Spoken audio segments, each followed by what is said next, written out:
7% for Biden. And there's another poll that came out just before we came on the air, this one from Fox News, and it's in the battleground states, very important, showing Harris slightly ahead or tied with Trump in four all important battleground states. We'll tick through them. Michigan, 49-49. Trump was up by 7 against Biden in the last Michigan poll. Minnesota, Harris leads 52-46.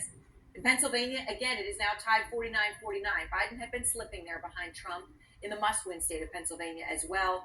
And in Wisconsin tonight, just 1 percentage point separates the two in the Fox News poll. And it all comes in the context of the eyes on Trump's ticket. Trump's running mate J.D. Vance making another unforced error tonight as he looks to tamp down criticism over his disparaging remarks about, quote, childless cat ladies. Instead, when he tried to dampen it down, he has created a new firestorm.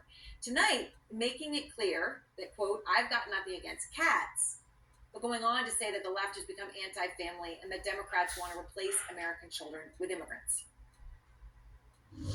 I've got nothing against cats. I've got nothing against dogs. I've got one dog. People are focusing so much on the sarcasm and not on the substance of what I actually said. And the substance of what I said, Megan, I'm sorry, it's true. It is true that we become anti-family. It is true that the left has become anti-child. But the simple point that I made is that having children, becoming a father, becoming a mother, I really do think it changes your perspective in a pretty profound way. This is about criticizing the Democratic Party for becoming anti-family and anti-child. A lot of liberals and a lot of people on the left will say, well, we can just replace American children with immigrants. All right, well, the clarification, as he thinks it is, stems from this interview that Vance did all the way back in 2021 with Tucker Carlson. We're effectively run in this country via the Democrats, via our corporate oligarchs, by a bunch of childless cat ladies who are miserable at their own lives and the choices that they've made. Right, at the time, and even at that time in 2021, those comments did get a lot of attention and they got a lot of criticism.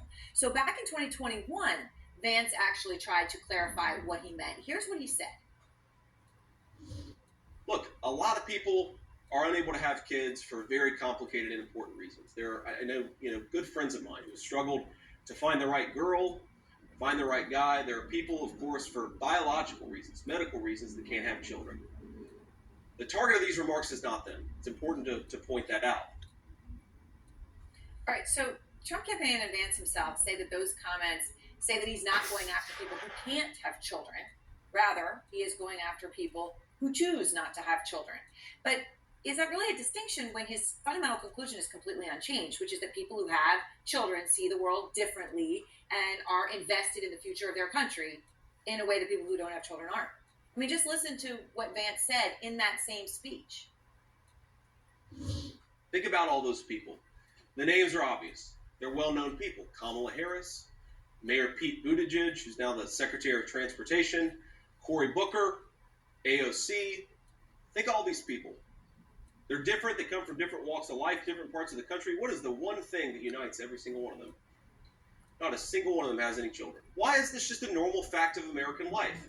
That the leaders of our country should be people who don't have a personal and direct stake in it via their own offspring, via their own children and grandchildren. Right, so there's the bottom line. It's not about whether you weren't able to have children or you couldn't or you chose not to. It's about that if you don't, you are lesser. And the reality is, of course, if he was trying to make the point that his party is pro-family and the Democrats aren't, there are a lot of policy ways he could choose to do that. Not this way. And this could come at a cost because according to a new Pew Research Center survey, nearly half of adults under the age of 50 say they don't want kids. That's a lot of people, a lot of voters. And we're going to have much more on this in just a moment. I want to begin, though, with MJ Lee because she's out front live outside the White House on these new poll numbers, all of which just sort of came out, MJ, fast and furious. A lot for the Harris campaign to be optimistic about at this hour. That's totally right. We have a new poll tonight from the Wall Street Journal that shows a very close two-way matchup between Donald Trump and Vice President Kamala Harris, 49 to 47%. But this is yet another survey that seems to suggest that the vice president is outperforming President Biden with traditionally Democratic-leaning groups, including younger voters and voters of color, which had become trouble spots for the president before, of course, he dropped out over the weekend. And when you dig dig more into the details of this journal poll, you also see that there has been a spike in enthusiasm among Democrats for their presumptive nominee. You see 76% now say they feel enthusiastic about their preferred candidate. That is up from 46% that said the same previously, again, when President Biden was at the top of the ticket. One issue where Harris seems to outperform Donald Trump is the issue of abortion.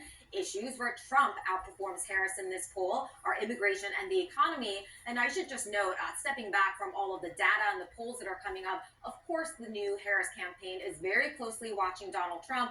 They are also very closely watching his running mate, J.D. Vance, including this childless cat lady's comment.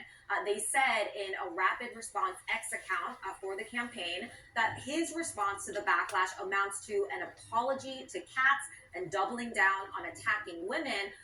Very separately, the campaign had also sent an email describing J.D. Vance as a creep and weird. I mean, this is clearly the campaign as it is gearing up, trying to paint a specific image of Donald Trump's running mate.